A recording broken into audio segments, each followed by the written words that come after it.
स्वामी सर्वांना श्री स्वामी समर्थ. 14 जानेवारी म्हणजे 14 जानेवारी 2026 म्हणजेच मकर संक्रांत. या वर्षीची मकर संक्रांत थोडी वेगळी आहे कारण ह्या दिवशी एकादशी पण आलेली आहे. एकादशी आल्यामुळे आता हा उपवास करायचा का संक्रांत करायची का हळदी कुंकू करायचं का काय करायचं सगळ्याचा व्हिडिओ मी टाकलेला आहे. व्हिडिओ नक्की बघा, काल परवा व्हिडिओ टाकले आहेत, त्यामुळे ते व्हिडिओ पण 100% बघायचे आहेत. ज्यामध्ये समजा नवीन लग्न झालेलं असेल, मग त्या जोडप्याचं पहिलं सण जर का संक्रांत आहे तर मग करायचं की नाही करायचं, त्याचबरोबर एकादशी आहे तर सण करायचा का गोड करायचं का पुरणपोळी करायची का काय करायचं सगळं त्या व्हिडिओमध्ये सांगितलेलं आहे. त्याचबरोबर अजून एक व्हिडिओ आहे ज्यामध्ये आपल्या हळदी कुंकूच्या वाणामध्ये कोणत्या गोष्टी द्यायच्या नाही, बाकीचं सोडून, जे सगळे सांगतात ते नाही, ते सोडून वेगळं सांगितलंय ते बघायचं आहे. आणि त्याचबरोबर महत्त्वाचं सांगितलंय की कोणी हळदी कुंकू करायचं आणि कोणी नाही, ठीक आहे, तर तेही बघायचं आहे. तर चला आजच्या व्हिडिओमध्ये आपण बघणार आहोत की ह्या वर्षीची संक्रांत जी आहे ती कशावर आहे, कोणता रंग आपल्याला परिधान करायचा नाही आहे, ह्या सगळ्या गोष्टी म्हणजे एव्हरीथिंग. सगळ्यात महत्त्वाचा प्रश्न असतो कशावर आहे, रंग कुठला नाही घालायचा आहे. हे सगळे प्रश्न रेग्युलरली संक्रांत आले की असतातच. ह्या रंगावर आहे, मग त्या रंगावर आहे, मग तो रंग घालायचा नाही, सगळं सांगणार आहे. त्यातल्या त्यात कुठला रंग घालायचा त्या व्यतिरिक्त, म्हणजे आता समजा ज्या रंगावर आहे आपण तो रंग घालत नाही, बरोबर, मग त्या व्यतिरिक्त कुठल्या रंगा अजून ते रंग सोडून कुठलं रंग अजून वापरायचे नाही. काळा पांढरा सोडूनच सगळे सांगतात काळा घालू नका, हे घालू नका. मी तुम्हाला एकदम ॲक्युरेट आणि मस्त माहिती सांगणार आहे ज्यामध्ये त्याचं खोल ज्ञान जे असतं ते सगळं शोधून तुम्हाला आज मी सांगायला इथे बसलेली आहे. कारण महत्त्वाचं काय तर हा रंग घालू नका, हे करू नका, ते करू नका, इन्स्टेड सगळ्यात महत्त्वाचं याच्या व्यतिरिक्त अजून काय करायचं नाही हे पण तुम्हाला आजच्या व्हिडिओमध्ये कळणार आहे. त्यामुळे जेन्युइन आणि ओरिजिनल व्हिडिओ बघायचा असेल तर हा व्हिडिओ पूर्ण बघा, माहितीपूर्वक आहे. मस्तपैकी साईडला व्हिडिओ लावून घ्या, पूर्ण बघा आणि त्यानंतर तुमचं जे काही काम असेल उठून करायचं असेल ते करा, ठीक आहे. चला व्हिडिओची सुरुवात करूया. सगळ्यात महत्त्वाचं बघा, या दिवशी सगळे सांगतात काळा रंग घालू नका, पांढरा रंग घालू नका, ग्रे कलर घालू नका, हा कलर घालू नका. सगळ्यात महत्त्वाचं हे सगळं सोडून तुम्हाला मी सांगते की या व्यतिरिक्त कुठले रंग अजून घालायचे नाही हे सांगतच नाही कोणी. ऑब्व्हियसली आहे काळा रंग तर घालायचाच आहे कारण काळा रंग आपण मकर संक्रांतीला घालतो. मकर संक्रांतीच एक सण आहे, एकुलता एक सण आहे जो ॲक्च्युली सेलिब्रेट करत असेल की अरे वा माझ्या सणाला तरी कमीत कमी काळं घालू देतात. कारण आपल्या बायकांचा प्रिय रंग असतो ना, प्रिय रंग ब्लॅक असतो. ब्लॅकमध्ये आपण थोडं बारीक दिसतो, छान दिसतो, मस्त दिसतो, बरोबर. मग एकुलता एक सण आहे ज्यामध्ये आपण काळं घालू शकतो.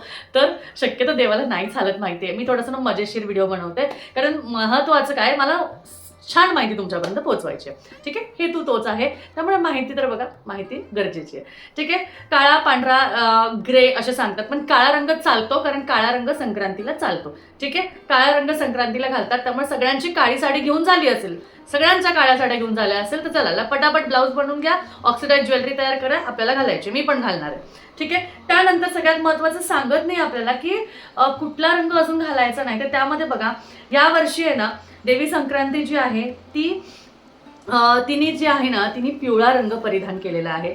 त्यामुळे पिवळा रंग परिधान केल्यामुळे ह्या वर्षी आपल्याला चुकूनही पिवळ्या रंगाची साडी नाही घालायची, ठीक आहे. त्यामुळे पिवळ्या रंगाची साडी म्हणा, मुलांना पिवळ्या रंगाचे कपडे, T shirt, pant, dress, frock नाही घालायचे, कुणीही नाही घालायचं. म्हणजे पुरुष असू दे, स्त्री असू दे, लहान मुलं असू दे, मुली असू दे, कॉलेज गोईंग गर्ल असू दे, तुम्ही असू द्या, कोणीही घालायचं नाही. तुमचा पिवळा ड्रेस आहे ऑफिसचा वगैरे घालावाच लागेल आणि सुट्टी असेल तर बेस्ट आहे, सुट्टी नसेल तर मग काही करता येणार नाही.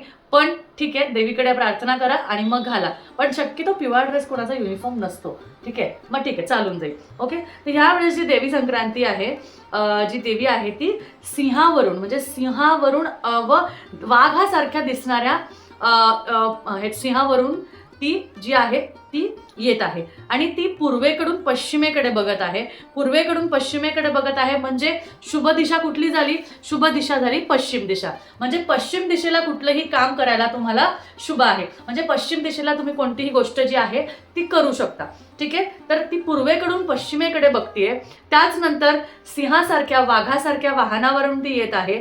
उपवाहन जो आहे संक्रांती देवीचा तो घोडा आहे. त्याचबरोबर तुम्हाला सांगते ह्या व्यतिरिक्त जे रंग घालायचे नव्हते ते मी तुम्हाला सांगत होते. तर पिवळा रंग घालायचा नाहीये, पिवळ्याच्या शेडमधले नारंगी रंग घालायचा नाहीये. त्याचबरोबर नेव्ही ब्लू कलर घालायचा नाही, जो मी घातलाय ना आत्ता नेव्ही ब्लू कलर तो पण घालायचा नाहीये. बऱ्याच ताईंची नेव्ही ब्लू साड्या असतात, तर नेव्ही ब्लू हा शनीचा रंग असतो, त्यामुळे नेव्ही ब्लू रंग सुद्धा घालायचा नाही. ग्रे कलर घालायचा नाही, ऑफ व्हाईट कलर घालायचा नाही, ठीक आहे. पर्ल कलर घालायचा नाही. त्याचबरोबर बघा लाईट येलो कलर्स असतात, पेस्टल कलर्स असतात, पेस्टल कलर्स पण घालायचे नाही, ठीक आहे. लाल रंग सुद्धा जो आहे तो भडक मधला आहे. तुम्ही रेग्युलर जो असतो ना तो लाल तो घालायचा असेल तर घालू शकता, काही हरकत नाहीये. पण जो ऑरेंजिश रेड असतो, आबोली रेड असतो, तसा रंग घालू नका, ठीक आहे. तर ही माहिती होती.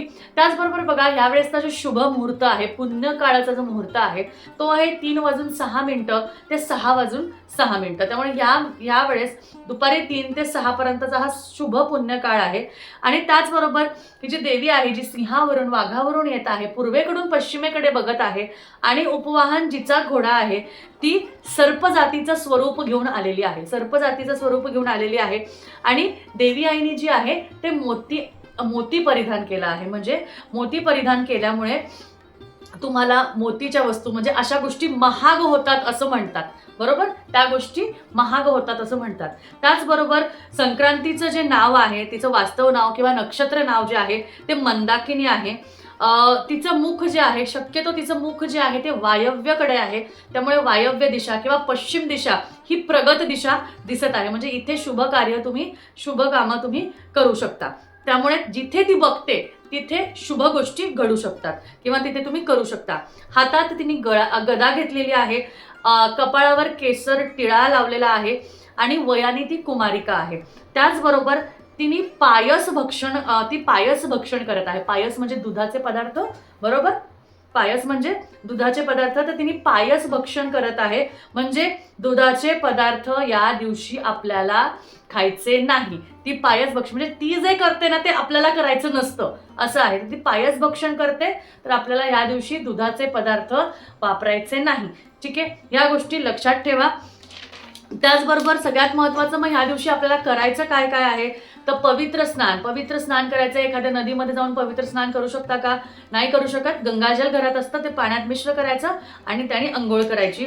या दिवशी दान करायचं. आपण तुम्ही जे हळदी कुंकूचे वाण देणार आहे त्याबरोबर हळदी कुंकूच्या पुड्या, अक्षदा आणि दान म्हणून कुठलंही कडधान्य नाही, कुठलीही डाळ म्हणून तुम्ही दान देऊ शकता. कुठल्याही वस्तू तुम्ही दान देऊ शकता, समोरच्या व्यक्तीला उपयोगी पडणाऱ्या वस्तू. हे जे काही दान करता, हे ज्या काही गोष्टी करता हे पुण्य काळात करायच्या. त्याचबरोबर या दिवशी पितरांना तुम्ही तर्पण देऊ शकता. या दिवशी पितरांना तर्पण दिल्याने त्यांना मोक्ष प्राप्ती होते आणि त्यांचा शुभ आशीर्वाद हा कायम आपल्यावर राहतो. आणि त्याचबरोबर ते समाधानी राहतात की हा यांना आपली आठवण आहे आणि हे आपल्यासाठी अजूनही तर्पण करतात, आपली आठवण करतात. त्याचबरोबर आपल्याला आपला मान देतात. अशा पद्धतीने पितरांचं तर्पण सुद्धा या दिवशी करणं गरजेचं आहे.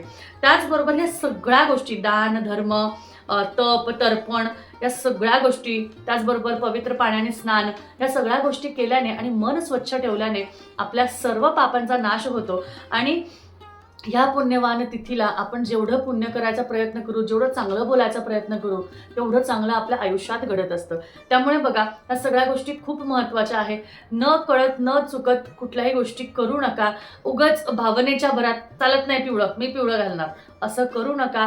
काय होतं, आपल्या शास्त्रामध्ये आपल्याला ज्या गोष्टी दिलेल्या आहेत त्या पद्धतीने त्या केल्या तर त्याचा मानही राहतो आणि त्याचा त्रासही आपल्याला होत नाही. नास्तिकला आस्तिक करणारी एवढी शक्ती अध्यात्मामध्ये आहे.